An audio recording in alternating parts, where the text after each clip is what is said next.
ายโยจาจิตตังนมนทาดำแสนสิริยันทานาคราชวิสุทธิเทวาภูชินี้กายโยจาจิตตังนมนทาดำแสนสิริยันทานาคราชวิสุทธิเทวาภูชินี้กายโยจาจิตตังนมนทาดำแสนสิริยันทานาคราชวิสุทธิเทวาภูชินี้อุญญาอุเตอุเมอารัมมทาภูทิตวากับลูกขอพรปูได้ลูกหลานเด้อยะดำสันติยธานะเมนะกายะเมยะตานะมามีมายะเมยะตาเปิดโอ้ขอวันที่สองเด้อผู้ดำเด้อเรื่องมาให้เด้อวันที่สองมันบ่คือผู้เด้ผู้เป็นคนทิพย์หลานทิพย์อยู่ทิพย์ปีม่านทิพย์ลูกหลานนี่แหละโอ้ขออัดขอปั่นขอแบ่งโปรดปั่นประทานพรเด้อตลอดทั้งปว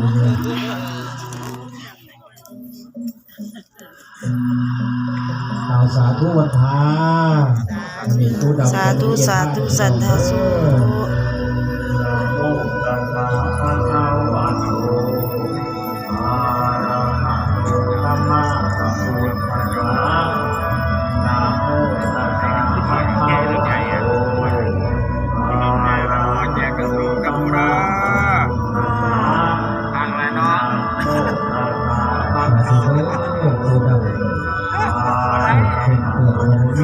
พวกสมภพสุเวลา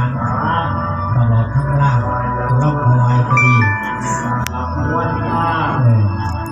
สิ่งร้ายกลายเป็นดี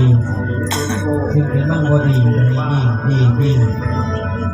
บ่ให้มีหยาบบ่ให้มีทุกข์บ่ให้ลำบากมีแรงมีมากเร็วๆไว้ยังบุญชนะไพ่ชนะม่านชนะศัตรูเราเป็นหนึ่งในบุคคลผู้นำยินท่า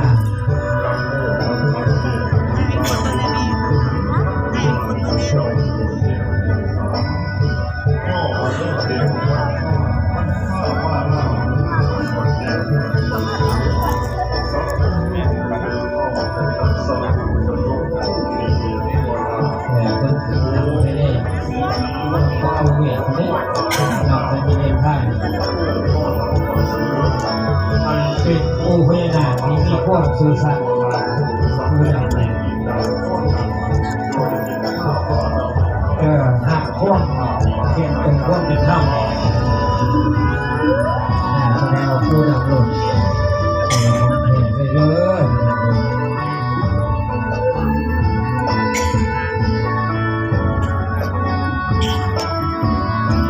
ก็อ่านมันจะเป็นหอก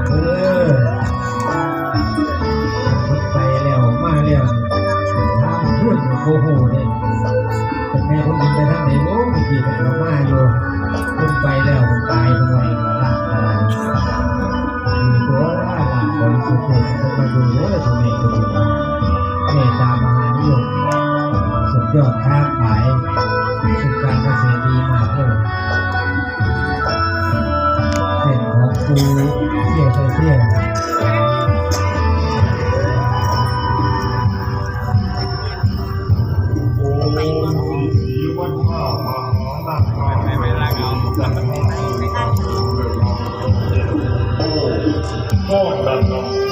มาดูแลกันเด้อเพราะว่าเส้นของปู่พญานาคสายปู่พญานาคโดยตรงเลยตอนนี้ดูดับแสนจะได้ยินทางจะไม่หลงมันหลานทีมันหวังมาเนี่ย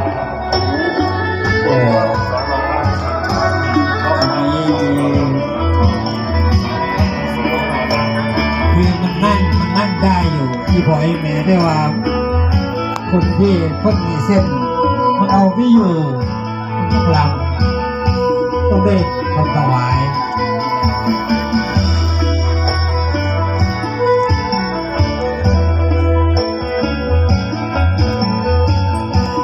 โอ้ยทอดหน่อยเด้ผู้ข้างอะไร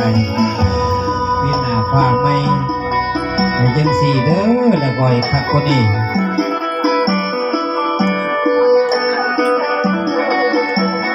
นอนซ่อน